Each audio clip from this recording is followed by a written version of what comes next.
आज हमारे पास मनोविज्ञान यानी साइकोलॉजी की एक किताब के कुछ पन्ने हैं और हम एक ऐसे शब्द की गहराई में उतरने वाले हैं जिसका इस्तेमाल हम सब मतलब हर रोज करते हैं, बुद्धि या इंटेलिजेंस। हम कहते हैं वो बहुत इंटेलिजेंट है या ये बहुत स्मार्ट मूव था, लेकिन क्या हमने कभी सोचा है कि इसका असली मतलब क्या है? ये एक बहुत बड़ा सवाल है और मजे की बात यह है कि एक्सपर्ट्स भी इस पर पूरी तरह से एकमत नहीं है। अच्छा। हाँ, इन पन्नों में जो परिभाषाएं दी गई हैं वो बहुत दिलचस्प हैं।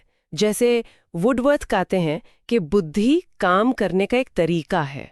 काम करने का तरीका? हाँ, मतलब ये नहीं कि आपके पास कितनी जानकारी है, बिल्कुल, बल्कि ये कि आप उस जानकारी का इस्तेमाल कैसे करते हैं। सही बात है। और स्टर्न की परिभाषा तो और भी मुझे लगता है ज्यादा प्रैक्टिकल है।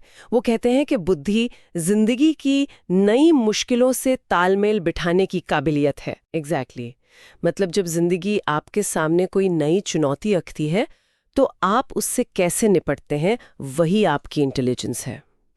और यही इन परिभाषाओं को इतना शक्तिशाली बनाता है। ये बुद्धि को स्कूल के नंबरों या रट्टा लगाने की क्षमता से कहीं आगे ले जाती हैं। ये प्रॉब्लम सॉल्विंग और अडेप्ट करने की बात करती हैं। हाँ, ये सिर्फ जानने के बारे में नहीं बल्कि असल दुनिया में कुछ करने के बारे में है। तो क्या हम हमेशा से इंटेलिजेंस को इसी तरह देखते आए हैं या ये समझ मतलब समय के साथ विकसित हुई है? मुझे लगता है कि पहले का आइडिया कुछ और था। आपने बिल्कुल सही पकड़ा। काफी समय तक मनोविज्ञान में एक वो क्या कहते हैं जी फैक्टर या जनरल इंटेलिजेंस का दबदबा था। जी फैक्टर? हाँ, इसका मोटा मोटा मतलब ये था कि बुद्धि एक ही चीज है, आप या तो स्मार्ट हैं या नहीं है, बस बात खत्म। ओहो। और इसी एक पैमाने पर सबको नापा जाता था। मतलब एक सिंगल स्कोर जो बता देगा कि कोई कितना बुद्धिमान है। ये तो बहुत सीमित लगता है ना? हाँ, और बहुत सी मनोवैज्ञानिकों को भी ऐसा ही लगा। उन्होंने तर्क देना शुरू किया कि नहीं, बुद्धि एक नहीं बल्कि कई अलग अलग मानसिक क्षमताओं का एक तरह से मेल है। अच्छा। लेकिन फिर 1980 के दशक में हार्वर्ड गार्डनर नाम के एक मनोवैज्ञानिक आए और उन्होंने इस पूरी बहस को एक नया मोड़ दे दिया। हाँ, बहुकारक सिद्धांत या theory of multiple intelligences. In notes में इस पर काफी जोर दिया गया है। ये इतना क्रांतिकारी क्यों था? ये क्रांतिकारी था क्योंकि इसने इंटेलिजेंस की परिभाषा को क्लासरूम से बाहर निकालकर असल जिंदगी में ला खड़ा किया। असल जिंदगी में? हाँ, गार्डनर ने कहा कि बुद्धि वो है जिससे आप असल दुनिया में कुछ रचते हैं या कोई समस्या सुलझाते हैं, और ये सिर्फ एक तरह की नहीं होती। उनका सिद्धांत अकेडमिक दुनिया से बाहर भी बहुत प्रभावशाली रहा। अच्छा, कैसे? मतलब इसका असल जिंदगी पर क्या असर पड़ा? आप ऐसे सोचिए, एक बच्चा जो गणित में मान लीजिए संघर्ष कर रहा है, उसे पारंपरिक सिस्टम क्या मानता था? कमजोर या कम बुद्धिमान। बिल्कुल। लेकिन गार्डनर के सिद्धांत ने एक नया नजरिया दिया। हो सकता है वो बच्चा कमाल का डांसर हो या उसे लोगों से बात करना और उन्हें समझना बहुत अच्छे से आता हो। गार्डनर के मुताबिक वो बच्चा कम बुद्धिमान नहीं है, बल्कि उसकी शारीरिक गतिकी बुद्धि यानी बॉडीली काइनेस्थेटिक इंटेलिजेंस या अंतर्वैयक्तिक बुद्धि यानी इंटरपर्सनल इंटेलिजेंस बहुत ज्यादा है। वाह! इसने लाखों लोगों को अपनी क्षमताओं को एक नई इज्जत से देखने का मौका दिया। ये तो कमाल है। इन नोट्स में 8 तरह की इंटेलिजेंस की लिस्ट है। ये शारीरिक गतिकी वाली बात तो मुझे बहुत दिलचस्प लगी कि एक सर्जन की उंगलियों का सदा हुआ मूवमेंट, हाँ, और एक एथलीट की फुर्ती, ये दोनों एक ही तरह की इंटेलिजेंस है। ये तो सोचने का बिल्कुल नया तरीका है। बिल्कुल। और लिस्ट में और भी हैं, जैसे संगीतिक बुद्धि यानी म्यूजिकल इंटेलिजेंस जो संगीतकारों में होती है, या स्थानिक बुद्धि यानी विजुअल स्पेशल जो एक मूर्तिकार या एक आर्किटेक्ट को ये समझने में मदद करती है कि चीजें स्पेस में कैसी दिखेंगी। और वो पारंपरिक वाली भी हैं, है ना? हाँ, वो भी है। भाषाई बुद्धि वर्बल लिंग्विस्टिक जो कवियों और लेखकों में होती है, और तार्किक गणितीय बुद्धि लॉजिकल मैथमेटिकल जो वैज्ञानिकों में मिलती है। इसमें 2 और हैं जो बहुत दिलचस्प लगती हैं, अंतःवैयक्तिक और अंतरवैयक्तिक, इंट्रापर्सनल और इंटरपर्सनल। इनमें क्या फर्क है? अंतर्वैयक्तिक यानी इंटरपर्सनल इंटेलिजेंस है दूसरों को समझने की क्षमता, उनके इरादे क्या हैं, उनकी भावनाएं क्या हैं। अच्छे लीडर्स, टीचर्स और सामाजिक कार्यकर्ताओं में ये बहुत होती है। और अंतःवैयक्तिक यानी इंट्रापर्सनल इंटेलिजेंस शायद सबसे कम आंकी जाने वाली बुद्धि है। ये खुद को समझने की क्षमता है। खुद को समझना? हाँ, कि आप क्या महसूस करें, आपकी ताकत क्या है, आपकी कमजोरियां क्या हैं। ये एक सुपर पावर की तरह है, लेकिन इसके लिए कोई टेस्ट नहीं बना है। तो अगर बुद्धि इतने अलग अलग तरह की है तो फिर ये आईक्यू टेस्ट का क्या चक्कर है? हम हमेशा इंटेलिजेंस को आईक्यू से जोड़कर क्यों देखते हैं? ये एक बहुत अच्छा सवाल है। आईक्यू का जो कॉन्सेप्ट है वो गार्डनर से बहुत पहले आया था।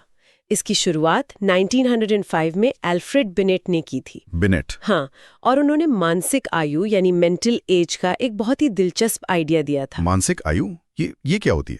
इसे ऐसे समझिए, मान लीजिए एक 8 साल का बच्चा उन सवालों को आसानी से हल कर लेता है जो आमतौर पर 10 साल के बच्चे करते हैं। अच्छा। तो उसकी असली यानी वास्तविक आयु तो 8 साल हुई, लेकिन उसकी मानसिक आयु 10 साल मानी जाएगी। मतलब वो अपनी उम्र के बच्चों से मानसिक रूप से 2 साल आगे है। एग्जैक्टली। अच्छा, तो आईक्यू इसी से निकलता है? इन पन्नों में एक फॉर्मूला भी दिया है, IQ = MA/CA × 100। हाँ, और इसी से IQ का मशहूर फॉर्मूला बना, मानसिक आयु मेंटल एज को वास्तविक आयु क्रोनोलॉजिकल एज से भाग देकर 100 से गुणा कर दीजिए। तो अगर दोनों बराबर हैं तो आईक्यू 100 होगा? बिल्कुल, 100 मतलब औसत। लेकिन उस 8 साल के बच्चे का जिसकी मानसिक आयु 10 थी, उसका IQ 125 निकलेगा, जो औसत से काफी ज्यादा है। और इसी स्कोर के आधार पर लोगों को जीनियस या एवरेज जैसे लेबल दिए जाते हैं। यहाँ एक पूरी तालिका है। 140 से ऊपर वालों को प्रतिभाशाली और 90 से 110 के बीच वालों को सामान्य बुद्धि वाला माना गया। हाँ, लेकिन यहाँ एक बात समझना बहुत जरूरी है, खासकर गार्डनर के सिद्धांत की रोशनी में। क्या? ये IQ स्कोर सिर्फ एक संख्या है। यह मुख्य रूप से आपकी तार्किक और भाषाई क्षमता को मापता है। यह आपकी रचनात्मकता, आपकी सामाजिक समझ या संगीत की प्रतिभा के बारे में मतलब कुछ नहीं बताता। सही बात है।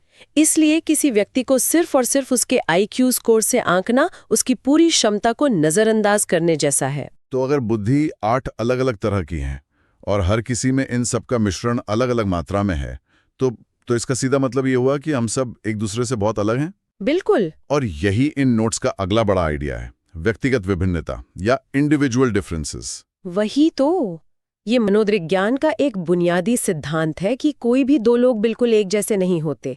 यहाँ तक कि एक ही घर में पले बढ़े जुड़वां बच्चों में भी बहुत अंतर होता है। इन पन्नों में स्किनर की एक बात लिखी है, जिसे अगर आसान भाषा में कहें तो पर्सनैलिटी का कोई भी हिस्सा जिसे हम नाप सकते हैं, चाहे वो हमारी हाइट हो, हमारा स्वभाव हो, हमारी पसंद नापसंद हो, वो व्यक्तिगत विभिन्नता या इंडिविजुअल डिफरेंस का हिस्सा है। तो ये विभिन्नता या ये अंतर आते कहाँ से हैं? क्या हम ऐसे ही पैदा होते हैं या हमारा माहौल हमें ऐसा बनाता है? और आपने मनोविज्ञान की सबसे पुरानी और सबसे बड़ी बहसों में से एक को छेड़ दिया है, प्रकृति बनाम पोषण, यानी नेचर वर्सेस नर्चर। अच्छा। इन नोट्स में इसके कारणों की एक लिस्ट दी गई है। वंशानुक्रम यानी हेरिडिटी, यानी जो हमें अपने माता पिता से जीन्स में मिलता है, नेचर। हाँ, और वातावरण यानी हमारा पालन पोषण, हमारी शिक्षा, हमारा समाज, नर्चर। तो कौन ज्यादा जरूरी है, नेचर या नर्चर? देखिए, दशकों की रिसर्च के बाद अब ज्यादातर मनोवैज्ञानिक मानते हैं कि ये या का सवाल नहीं है, बल्कि और का सवाल है। बिल्कुल। हमारी क्षमताएं, हमारे जीन्स और हमारे माहौल दोनों के जटिल मेल से बनती हैं। कोई उदाहरण? इसे एक पौधे के उदाहरण से समझ सकते हैं।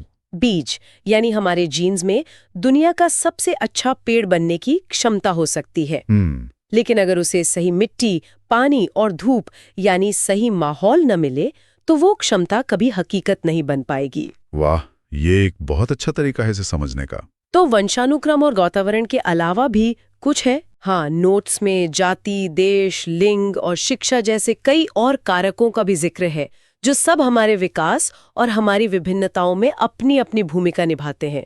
ये सब मिलकर हमें वो बनाते हैं जो हम हैं, एक अनोखा व्यक्ति।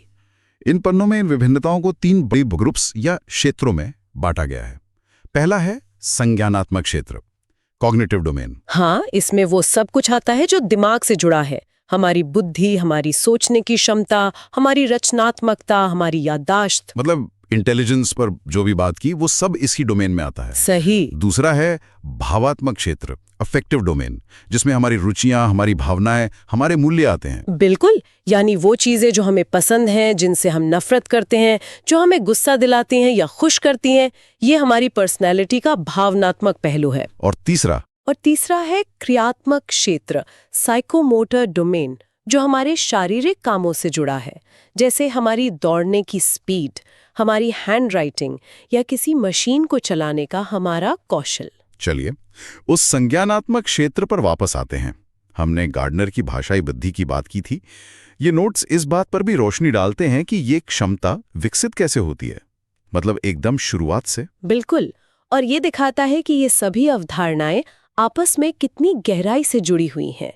इन पन्नों में भाषा अधिग्रहण यानी लैंग्वेज एक्विजिशन के शुरुआती चरणों का जिक्र है। अच्छा। एक बच्चा जब पैदा होता है तो वो सिर्फ रो सकता है, लेकिन कुछ ही महीनों में वो कूइंग जैसी आवाजें निकालने लगता है। फिर बैबलिंग शुरू करता है, जैसे बाबा, मामा। हाँ, और फिर वो एक शब्द वाले वाक्य बोलता है, जैसे पानी, फिर 2 शब्द वाले, जैसे पानी दो, और फिर धीरे धीरे लंबे और जटिल वाक्य बनाने लगता है। एग्जैक्टली। और भाषा सीखने की ये यात्रा संज्ञानात्मक विकास का एक बेहतरीन उदाहरण है। ये दिखाता है कि भाषाई बुद्धि कोई ऐसी चीज नहीं है जो हम सिर्फ स्कूल में सीखते हैं। ये हमारे विकास के साथ साथ स्वाभाविक रूप से विकसित होती है। ये इंटेलिजेंस, डेवलपमेंट और व्यक्तिगत विभिन्नताओं को जोड़ने वाला एक शानदार धागा है। तो हमने एक आसान से सवाल से शुरुआत की थी कि इंटेलिजेंस क्या है, और इस सफर में हमने समझा कि सिर्फ एक नहीं बल्कि कई तरह की होती हैं। हमने इसे नापने के पुराने तरीकों को देखा और ये भी जाना कि हम सब एक दूसरे से इतने अलग और अनोखे क्यों हैं। मेरे हिसाब से आज की बातचीत का सबसे बड़ा सबक यह है कि बुद्धि एक बहुत बड़ी और बहुआयामी चीज है। सही। और हम सब के अंदर क्षमताओं का एक अनूठा मिश्रण है। इन विचारों को समझना हमें ना सिर्फ खुद को बल्कि अपने आसपास के लोगों को भी बेहतर ढंग से सराहने में मदद करता है। यह हमें एक दूसरे को नंबरों या लेबलों में देखने से रोकता है। बिल्कुल, ये हमें उनकी पूरी क्षमता के साथ देखने के लिए प्रोत्साहित करता है। और अब सोचने के लिए एक अंतिम विचार। हमने गार्डनर की 8 अलग-अलग तरह की बुद्धि के बारे में बात की। हाँ, लेकिन क्या हमारा एजुकेशन सिस्टम और हमारे ऑफिस मुख्य रूप से केवल 2 पर ही ध्यान केंद्रित नहीं करते, भाषाई और तार्किक गणितीय बुद्धि? ये एक बड़ा सवाल है। अगर ऐसा है तो हम बाकी 6 तरह की बुद्धि की कितनी मानवीय क्षमता को हर रोज अनजाने में नजरअंदाज कर रहे हैं?